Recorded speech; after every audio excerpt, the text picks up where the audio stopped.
Около 5 лет жители нескольких улиц в селе Новый Мир мечтают о красивой, а главное безопасной детской площадке. Ведь местной детворе здесь попросту негде проводить свободное время. Ее планируют установить неподалеку от ставка, расположенного в центре села, на пересечении двух улиц – Проезжей и Майской. Место у нас уже подобрано, и все жильцы Нового Мира, конечно же, согласны, потому что эта локация является идеальным местом. Она является центром Нового Мира.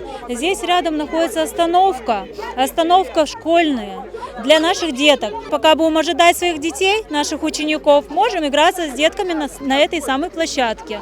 Поэтому очень хотелось бы уже побыстрее ее здесь увидеть. После долгих обращений в местные органы власти, решение об установке детской площадки на этой территории жители села все же добились. Ее планируют возвести на этом месте уже через несколько месяцев. Все нормативы соблюдены. Площадка закадастрирована. Площадка прошла все этапы. Архитектура района согласовала ее. Площадка будет в пределах 250 квадратных метров. Резиновое покрытие, оборудование, которое специально предназначено для детей, прорезиненное, безопасное для детей. Двухметровый забор, который не даст доступа к озеру. 2 игровые зоны, одно с 3 до 7 лет, с 7 до 12. Мы будем очень стараться, чтобы к августу месяца сдать эту площадку. Однако теперь местные жители опасаются, что могут лишиться детской площадки из-за конфликта с соседом. Проживающий по соседству с данным участком осуществляет выпуск крупнорогатого скота. Наши дети в ноябре месяце того года высадили на данном участке 5 краснолистных слив и 5 берез.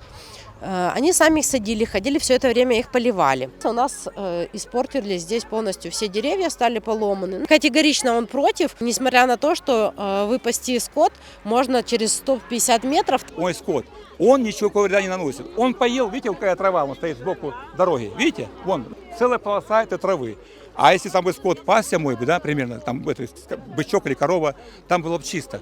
Чистая толока, там вот как асфальт получается. Получилось так, что они посадили. Посадили, пускай ставят. Я туда не лезу. Я свое мнение сказал, как оно есть. Я с ними не буду соглашаться, что они там сделают. Я вам сказал, что я против. Столкнувшись с непониманием среди своих же, жители обеспокоены тем, что могут так и не дождаться места для игр и активного отдыха для своих детей. Мы очень надеемся, что как-то повлияют на него, что как-то повлияют на выгул скота. И очень надеемся, что у нас будет очень скоро здесь площадка.